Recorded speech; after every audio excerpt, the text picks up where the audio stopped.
The first E3 press conference of this year has concluded, and, well, let's just get this out of the way, shall we? EA, please just take my wallet now. There's a Chipotle gift card and a Jersey Mike's loyalty card. Feel free to take those two. During EA's press conference, we got our first look at Madden 2018, Battlefield DLC, A Need for Speed, FIFA, NBA Live, A Way Out, and a ton of Star Wars Battlefront II footage. We're going to cover all this and more on a very special EA edition of the Nerf Report. Are you listening? Damn. Right off the bat, EA started with America's favorite football game, Madden. EA announced Madden 2018. And a fun fact for our audience, I haven't purchased a Madden game in 4 years. Mainly due to the fact that it is the exact same game year in and year out. Yes, the players change, statistics alter, and somebody comes out with some brand new feature that somebody in marketing is like, it's a game-changing feature, but then when you play it, it's like, no, this is the exact same game I bought last year. EA gave us a look into their cinematic story mode called Long Shot, and it is the first time in 29 editions of Madden that we're getting a story mode. And I gotta be honest, this looks frickin' amazing. The drama-filled trailer had me intrigued from the very first seconds, and honestly, this is what this franchise needs.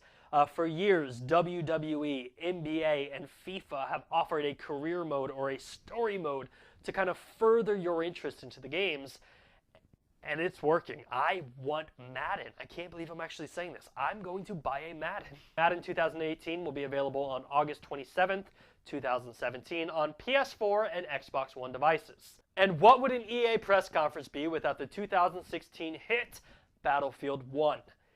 EA revealed that a total of 20 million players have experienced Battlefield 1. And they wanted to make it very clear that this gaming community is not dead. EA also announced that we'll be receiving night maps this summer. And I can't wait to see how this one unfolds.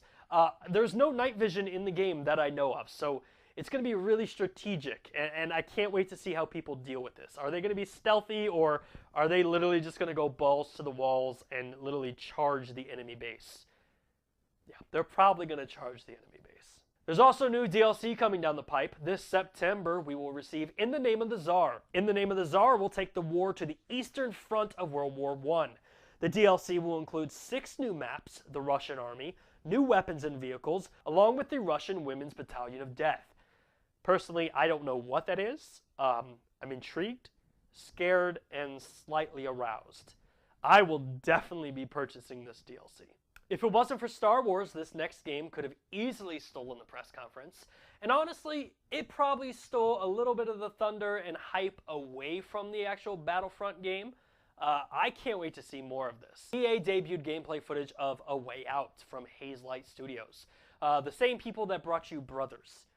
A Way Out is a local co-op story that tells the story of Vincent and Leo, both prisoners who are trying to escape. As the story unfolds, players must work together to advance by either working together or individually progressing through the story. This game excites me as there is a lack of games that feature true local co-ops.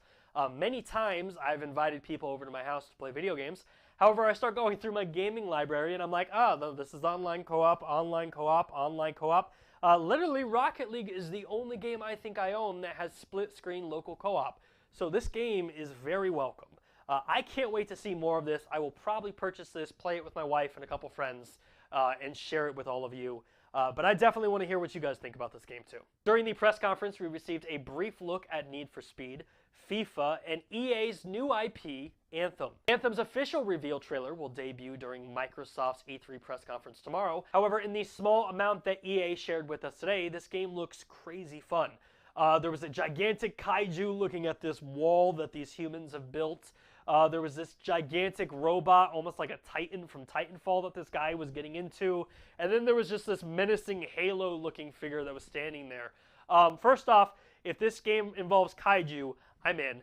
If it has gigantic robots like Pacific Rim, I'm in. And if it's got like a Titanfall running around with an actual gigantic robot shooting monsters, I'm in. I can't wait to see more of this at the Xbox press conference tomorrow. EA shared a look at NBA Live 18, and really there was no hype behind this. The highlight of the actual feature was that there's this thing called the One. Not LeBron James, even though he was in the whole presentation. The One is a game feature. The One is a story mode that allows players to rise amongst the ranks of the NBA or earn respects on the streets. The game offers 5-on-5 pickup, pro-am tours, and much more.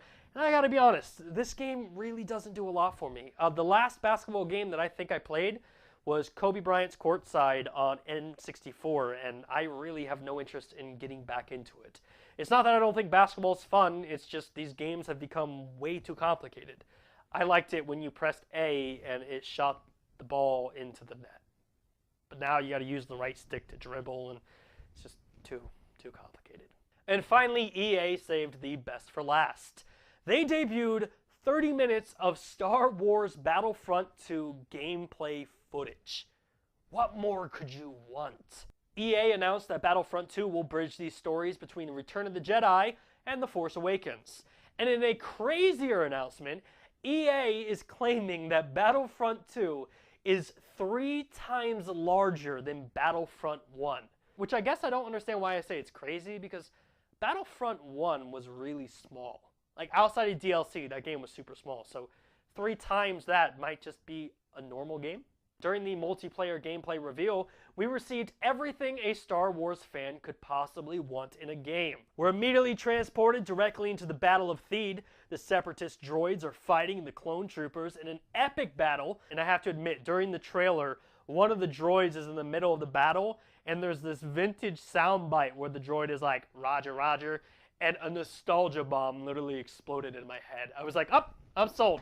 I want this game. We saw Wookiees, Boba Fett, Yoda, Kylo Ren, Rey, space battles, Han Solo, and literally so much more during this trailer. Battlefront 2 will feature 4 new classes that will allow you to support your team during the battle, along with new weapons, new vehicles, and battle points that will allow you to purchase things like vehicles or hero abilities to actually further your side's progression in the actual battle. I love battle points because one of the things I actually disliked about the original Battlefront was all the hero tokens that popped up. You had your hero tokens or your spaceships. And when they popped up, you literally had to race 7 to 10 people to that token and pray to God that you actually grabbed it before the other person. So battle points allowing you to kind of rank up and spend your points throughout the battle to give you new armor, new weapons, new vehicles, new heroes is a really cool concept for this game. As if all of this wasn't enough, EA sweetened the deal with no more paid DLC. Let me repeat that again. We are getting free Star Wars DLC for Battlefront 2. I'm sold on this game, and I can't wait to play it this fall on the PlayStation 4. And honestly, the one thing that was missing, that I'm actually surprised it's not missing, but if they would have done it, I literally would have just thrown cash at the screen and said, give me the biggest Battlefront package you can give me, is if there was a playable Gungan skin. That's all I'm asking for. We have plenty of time, EA. Come on, give me a playable Gungan. That's not asking a lot. Personally, I think EA had a very impressive E3 press conference this year, but I want to know what you think. Let me know what you think in the comments down below. What was your favorite part of the press conference? Are you going to pick up Madden? Are you going to pick up Star Wars? Are you going to pick up any of the games they covered? And more importantly, do you want a Gungan skin? Hashtag give me a Gungan. That's got to become a thing. Let's make that a thing. This, of course, was our review of EA's E3 press conference. Make sure to stay tuned to the Nerf Report all week long for more E3 coverage, and we'll see you tomorrow for Microsoft and Bethesda's press conferences. Until then, have a great night.